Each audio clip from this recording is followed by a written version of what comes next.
All right. Welcome back. Another episode of Shop Talk.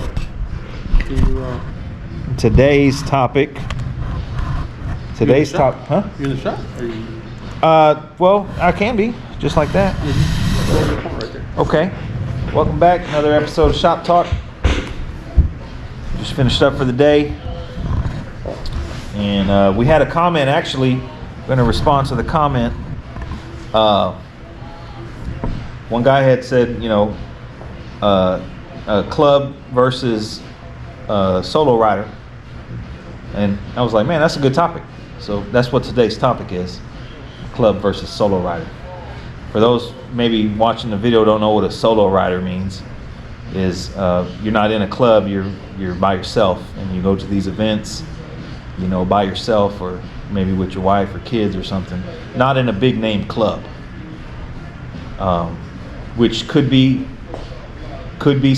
have some disadvantages, or could have some advantages.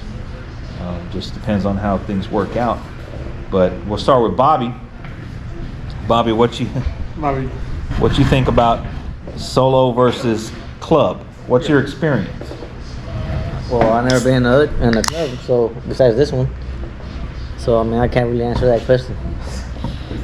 Well, for one, okay, well, I'll ask you some questions. Do you think that there's an advantage in being in a big club versus being in a small club or being by yourself? Do you think there's an advantage? Yeah. How? Because, being here with y'all, I know y'all going to come here and help me work on my car all the time. Okay, so that's the benefit of being in, a club. As compared to being in a club with 100 people, I know there's not going to be 100 people here helping me. Or whatever, Okay, so there's some advantages, some disadvantages. Well, and just to kind of piggyback off that, Bobby, you're right. So when you're in a smaller circle, whether it be a club or friends or whatever, it's more of a personal level, right? So you said, I need some help. Can you help me out, guys? I'm working on my quarter panels this week. You're gonna have it's more personal to that other person. Yeah, Bobby, yeah, man, I'm gonna be out there, man. I'm gonna help you out.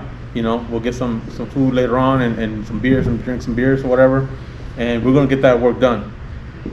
Versus a bigger club where the disconnect is there, is not as personal to each and every one of them, right? They may not know you. They might know you by name, but they don't know you.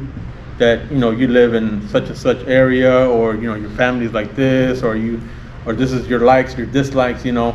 So they may not know you in that type of personal level. So it becomes more difficult for them to say, yeah, I'm gonna go help Bobby out because we're close like that. No, I don't know you that well. So it's more personal instead of just flying the same colors. Well, yes and no.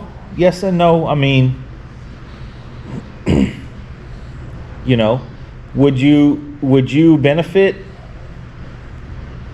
or would it be an advantage if you were in a club that one of the members ran a metal finishing chrome plating business and offered a discount, or offered maybe to, hey man, you come over here and I'll show you the ropes and you can polish your own stuff, so that's, having that connect maybe 1,500 miles away, isn't necessarily a bad thing. No, but now you're putting their business in. Okay, so then that's when it gets complicated, because there's money involved. Yeah, you're taking away from the way they make their money, their livelihood, right? By offering these discounts, now they're losing money out just because you're a club member. That's another thing too, man. Is like, I sell the hoodies or whatever, or the shirts, or whatever I sell, man.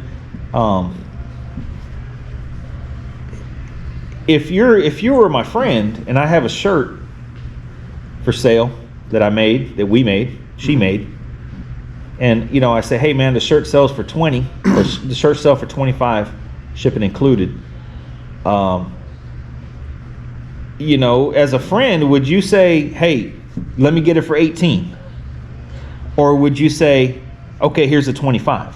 I would say here's a 25 because not only am I supporting you in your endeavor and in your business, you know, Yeah, you shouldn't ask for a hookup. Yeah. Now, if I want to say, man, don't worry about it, that's a different thing. it's a free shirt for you, or you know, that's different. Yeah. But friends shouldn't ask other friends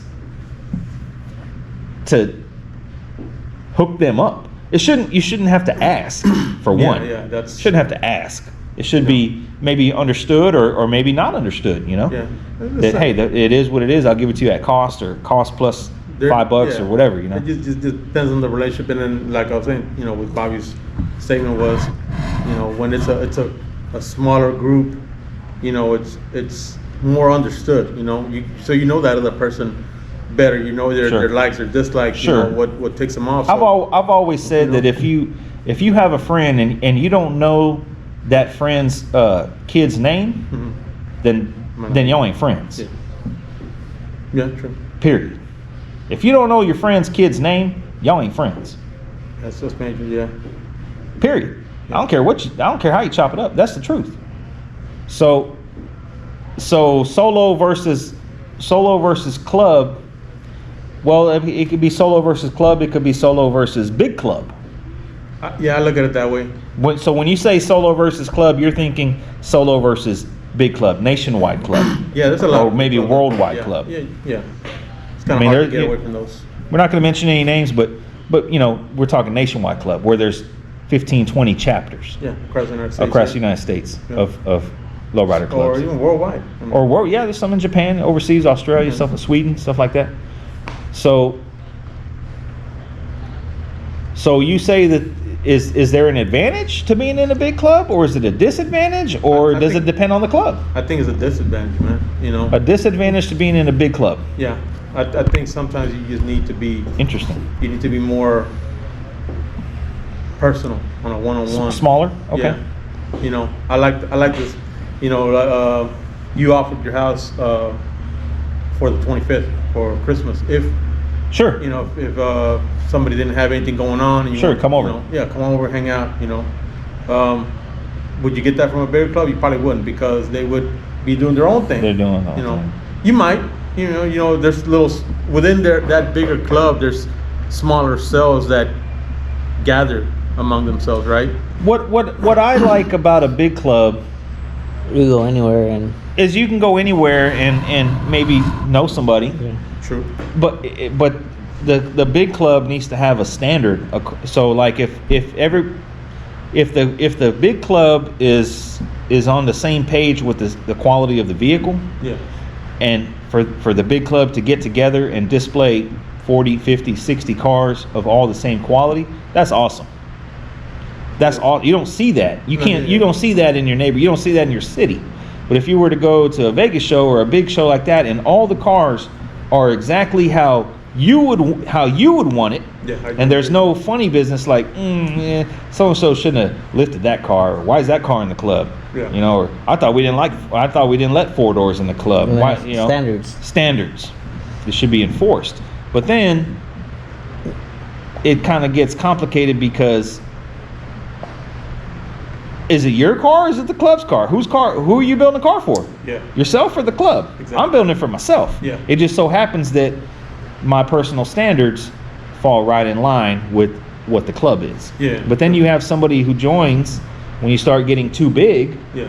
somebody who will join and with that 4-door 62. And there's nothing wrong with 4-door 62s if that's what you like. Could be a real clean one, man. Could be clean. Could be cleaner than a convertible. Hell, the convertible could have been a 4-door at one point. Yeah. True. If you want to be technical. Yeah. Okay. So, but then, you know, it's like, well, damn, who let the 4-door in?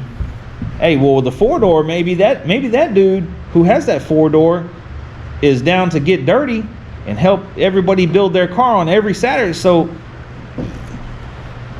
Yeah. you know what I mean? Like, it gets complicated. Yeah, it does. The bigger you get, the more complicated it gets. Yeah. So it is easier to stay simple and, you know, a small group. And then you got your solo riders that you know, just enjoy building a car, not necessarily for everybody. You know, and then they're respected by everybody, not necessarily one club or the other, but it's like they got a good respect for everybody, so they feel comfortable staying solo. Yeah, I mean, I was solo. I mean, I've been in small local neighborhood clubs. I've been in big club. Been solo, going to show or whatever, you know. And I remember there was a show in Dallas that we went to. I went as solo, and I won first. Yeah. Versus the big clubs. Yeah. And you know, I kind of, you know, that I took pride in that. I beat the big club. Yeah, I beat the big dogs. But that's just personal. But you know, I think that you know, as far as a club, you know, I don't call what we do a club. I do. I call it second nature. Oh, well, okay, yeah, okay. What we do here is, yeah, you're right. I consider y'all friends before Sure. club, Sure. but I do take a little bit of offense when you say we're not a club, man. I wouldn't. Nah, I mean that's well. See, okay. I wouldn't. We're not. I don't consider that on the wall car club. I consider that a group of people that share the same passion, that live righteously the same way. That's what I see. Yeah. And we just happen to build cars. True. So You take the cars away, still a club. we're still gonna hang out. We're still gonna do the same shit. We're a club. Is basically what you're saying. We're a club, not necessarily just We're a drinking club that builds not cars. centered on cars. Not a car club, but we are a club. But you know what? We're Yeah. a group of people. I just don't want. Yeah. No, let the record state, man. Yeah, we here. Well, yeah, I get it, but Not only that, we talk every day. Like, we talk every day, regardless if it's about the car or about the job. Yeah. I mean, we're friends. So, but then imagine somebody who comes in or somebody who wants to come in, not necessarily with what we do, but just imagine a club that has a new guy that wants to come in, and now we don't know if we can say the stuff we say or we can't be ourselves around them, or maybe we can't. I mean, maybe he has this questionable vehicle that we don't like, you know, that we wouldn't build. Yeah, I mean, that's where things get complicated, man. What were you comparing it to? Or like a band. Like a band. Right? Like a band. So say you got a band, you got your drummer, you got your guitar, you got your vocal, you got your light man, your effects dude. Everybody has their role, and all the bases are covered. All the bases are covered. You add another person. You add another person, another drummer, and you're like, well, damn, we got a drummer. Yeah. Keyboard guy, maybe. We got one of those too, or maybe. I mean, and I think it all depends on what, and I think we said this is what that other person can bring to the table, right? Right. But I think it's more than that, man. To be honest with you, it's not just about your talent. I mean, you could be the most talented person in the world. You could run. Sure. You're a one-man shop, and you could do everything in the world, right?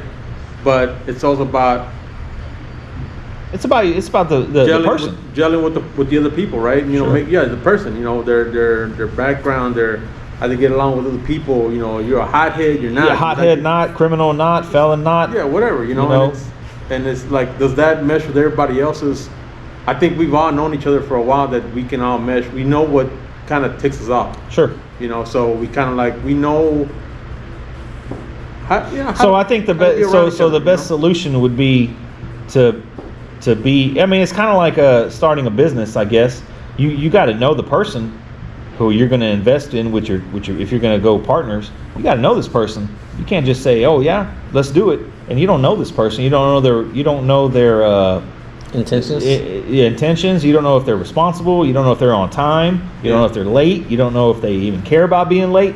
I mean, that's so it's really hard to find a small group that for us jive together and click together and get things done. Well, for us, like, I would think it would make it almost impossible to find a fit. It's four of us. Yeah. It's four of us, right? I think right now we're the perfect mesh. Yeah, I'm not interested in finding a fifth. The fifth would, I mean, if you're in a position where people want to join with you, I think everything would have to align right. you gotta bring something to the table. Yeah. I mean, it depends. I mean, it depends, man. Some clubs look for numbers. Yeah. Some clubs don't give a damn about it. You want to pay? You want to pay to be in? Okay, here's where you pay, and now you're in, and now you're part. You know, and to me, I'm like, man, that doesn't matter. It's too easy. Yeah, that doesn't matter to me. Actually, you know, it's me. It's the character of a person that really makes or breaks how things go, man. Bobby's quiet. You know, I've known Ken the longest, then Bobby, and Bobby because, well, I knew you from the lay low days, but not really on a personal level. I knew who you were. Right. Then you started coming around and helping out with that 62. Yep. And just so I started to get to know you. I think Johnny's the newest person that I've known, but man, he's a real likable guy, man. Like he's really cool, man. Like he's down to earth, man. He has the same type of values that I have. Sure. That's big. Yeah. I mean, if you meet somebody that kind of has everything that you kind of values as well. Okay, yeah, I get what you're saying. But so what you're saying is that you can't achieve that with 50 guys? It's tough. With 50 members? Man, I mean, can you have everybody believe in Bobby the same says no? thing? That's like being at work. Bobby says you can't. Bobby says you can't achieve that with 50 members. That's like being at work. Is everybody the same? You can work at the same place. You see Same them. beliefs? You see them every day. You talk to these people every day. Like, But you don't really know them. no, man. There's no way you're gonna get along with all of them. Yeah, that's true. That's true. I mean, can you think about it, man? Political beliefs, religious beliefs, car beliefs. That 4-door 62 keeps coming back. You're talking about olive green and black, and I'm like, what? That's okay. I get it. You know? you got to also be able to agree to disagree. Yeah, Because I think personally that Johnny should paint that 59 man, come on. olive green and black. Sure. And I'm the only one. Nobody else agrees. And I'm like, man, that shit would look dope. No. And everybody's like, no. See, this guy. No, silver is okay. Silver and like a charcoal mixture together, perfect for that car. 40 what? 42? Either way, though, we it's going to be nice. Now, it may be a different shade of color than what everybody would agree on, but it's going to be. It's not going to say, Yeah, no. who let the 4-door 62 in. It's like my pink 62. Like you wouldn't paint your car a pink 60. That color's nice. I like that color. Well, I wouldn't call it pink. No, It's K Corral. Yeah. Or K Coral. I call it Corral. And you know what? I wouldn't call it I pink. see other cars with that color. They're beautiful. Yeah, I think it's it's a good color. Yeah.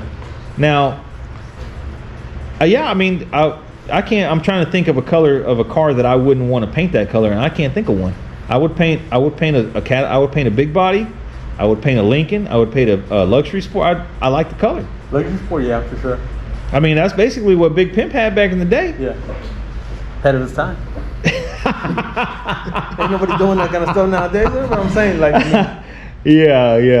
The P Pink LS. But I'm saying, see, so like that's the type of cohesion you need for a group to work. Yeah. Agreeing on some things, disagreeing on other things, but respecting each other. And taking the advice from some. I mean, like sometimes I want to do things a certain way, and you're like, man, you know what? It'd be better if we do it this way. Like your whammy setup. Yeah. And Bobby's the same thing. He's like, man, we just, that's what it was. The conversation was, we've decided for you. You should repaint the whammy setup to match yellow, the car. to match the car, right? And I'm like, I agree. So, Okay. but I said it's gonna be more work for the paint guy. And he's got nothing but time. Oh, So, I'm the paint guy. Yeah. Okay. But I'm saying, since stuff like that, you need it, man. Yeah, You need that kind of stuff. You need that. But back to the whole solo versus club, man. Man, I just say get in where you fit in, man. Yeah. Get in where you fit in, man. If you feel that group is good for you, and they're doing what you like to do, then there ain't nothing wrong. I mean, if they're big, who cares? Who cares how? If that's what you want to do, the thing is, man, do what you want. Don't build a car. Don't low ride for other people. Yeah, and I mean, if Do it for you're yourself. if you're a solo, like I said, So if other people, if you know everybody in that same type of lifestyle, right, and everybody respects you for it, that's even better. You're not Sure. affiliated with anybody. Nobody can say, well, he's there with that. I noticed some disadvantages to being solo, you know, at shows back then. You know, the big clubs would get to cut in line. Their members would show up late for the setup. They get to cut in line while the solos get pushed back. Why? We got to cater to the big names because they're the ones that are paying the entries and they're the ones supporting the show. And the solo guy, who cares if him and his one car leave pissed off? You know what I mean? So I've experienced that personally. Yeah. So there's some advantages and there's some disadvantages, you know, like, I mean, Not as personal. not as personal, Yeah. you know, not as personal. Like I say, man, if you don't know that person's kid's name, man, then that really ain't your friend.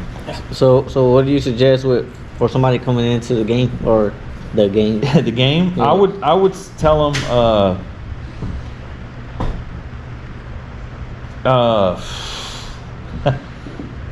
that's a good question, man. I would tell them, sit back and observe first. Be solo. Sit back and observe. Find a group that shares your same taste on a car. Yeah. Share the same taste on the car.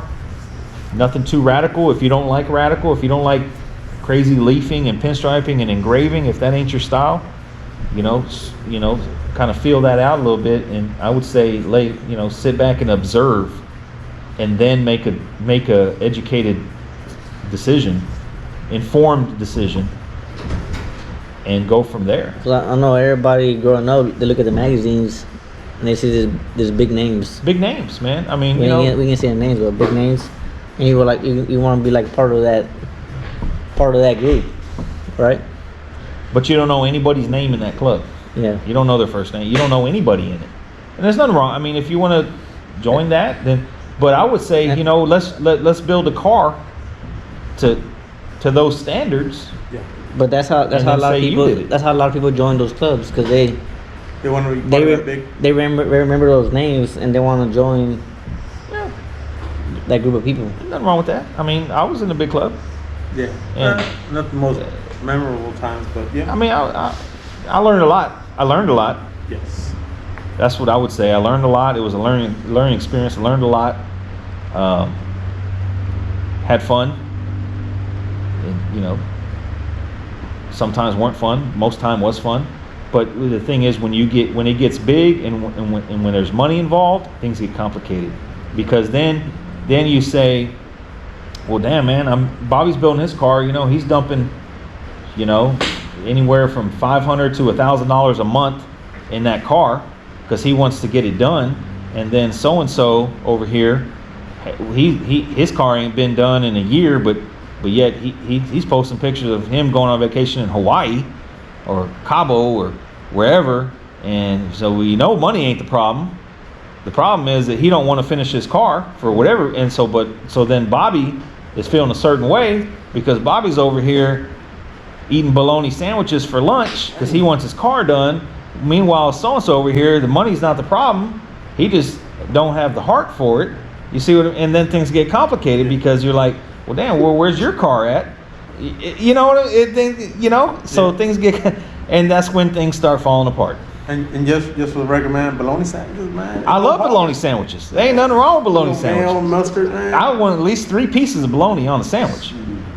But you see what I'm saying? Like, that's where things get complicated, man, is when you get big and you start looking, because, you know, you're over here busting your ass for overtime and all this to get your car done. Meanwhile, somebody's just coasting along, but yet we're in the same club. Bobby, what we had for lunch today? What was lunch? We had some leftover chicken patty sandwiches. Chicken sandwiches, man. We ate lunch on like $5, all 3 of us. the ones you microwave. Yes. Hey, Yeah. but it worked. It worked, man, and we got work done on the car. Yes.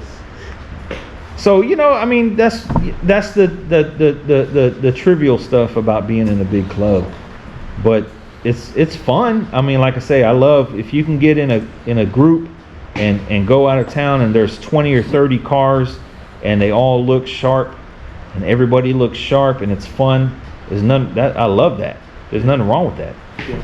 It's great. That's the whole goal, is to be around like-minded people who share the same passion and same taste. That's the objective. Whether it be 4 dudes, 5 dudes, 50 dudes. Yeah.